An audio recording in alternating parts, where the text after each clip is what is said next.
Assalamualaikum warahmatullahi wabarakatuh. Dan pada video kali ini kita akan membahas tentang permulaan azan di masa Rasulullah Sallallahu Alaihi Wasallam. Allah Subhanahu Wa Taala telah mewajibkan atas umat Islam, yaitu ibadah salat, supaya mereka selalu dalam keadaan ingat akan kebebasan yang maha tinggi. Dan dengan demikian mereka akan menaati segala perintah-perintah Allah dan menjauhi segala larangan-larangan Allah.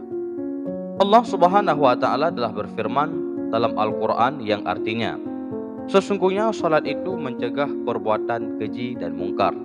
Quran Surat Al-Ankabut ayat 45. Kemudian Allah Subhanahu wa Ta'ala menjadikan salat yang paling utama adalah salat yang dilakukan secara berjamaah, untuk mengingatkan kaum muslimin terhadap satu sama lain dalam urusan dan keperluan mereka, guna mempereratkan ikatan kerukunan dan persatuan di antara mereka. Bila waktu salat telah tiba, sangat diperlukan adanya perbuatan yang menyadarkan orang yang lalai dan mengingatkan orang yang lupa, sehingga berjamaah akan bersifat sangat umum. Rasulullah Shallallahu Alaihi Wasallam bermusyawarah dengan para sahabat untuk memilih pekerjaan yang lebih utama, guna untuk mewujudkan tujuan tersebut. Sebahagian daripada para sahabat ada yang mengatakan bahwa sebaiknya mereka memancangkan bendera bila mana waktu salat telah tiba. Mereka menolak usul tersebut, mengingat pekerjaan itu tidak mengingatkan orang yang sedang tidur atau orang yang sedang lalai. Kemudian sahabat yang lain mengusulkan agar menyalakan api di tempat yang tinggi. Usul itu pun ditolak oleh mereka. Sebagian lainnya mengatakan agar dibunyikan trompet. Hal itu sama dengan apa yang biasa dilakukan oleh orang-orang Yahudi sebagai panggilan untuk melakukan misa mereka. Lalu Rasulullah Shallallahu Alaihi Wasallam tidak menyukai cara tersebut, sebab dia sangat tidak suka meniru perbuatan orang-orang Yahudi dalam hal apapun. Kemudian ada sahabat yang mengemukakan agar memakai lonceng, yaitu hal yang biasa dilakukan oleh orang-orang Nasrani. Hal itu pun dibenci oleh Rasulullah. Kemudian di antara para sahabat ada yang mengusulkan agar bila mana waktu salat telah tiba, ada seseorang yang berseru untuk itu. Akhirnya usul inilah yang diterima oleh Rasulullah Shallallahu Alaihi Wasallam. Di antara para sahabat yang diberikan tugas untuk mengumandangkan seruan itu ialah sahabat Abdullah ibnu Zaid al-Ansari. Tatkala ia dalam keadaan setengah tidur dan setengah jaga, tiba-tiba tampaklah seseorang berdiri di hadapannya. Lalu orang tersebut berkata, "Maukah engkau aku ajari kalimat-kalimat yang angkat engkau serukan sebagai panggilan untuk salat?" Sahabat Abdullah ibnu Zaid menjawab, "Tentu saja aku mau." Orang itu berkata, "Katakanlah Allahu Akbar sebanyak 2 kali.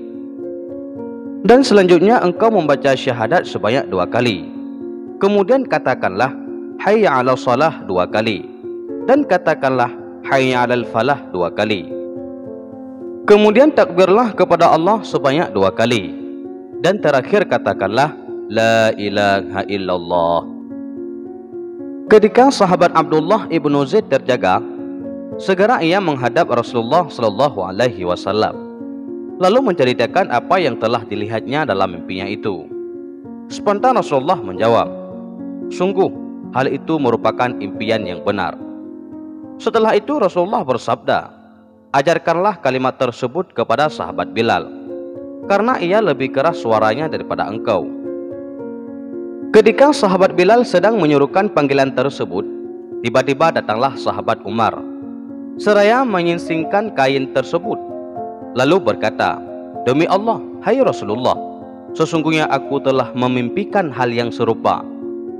Bila melakukan azan untuk salat subuh, sesudah kalimat hayya 'alal falah, Bilal menambahkan kalimat as-salatu khairum minan naum." Kemudian Rasulullah SAW mengakui kebenaran hal tersebut.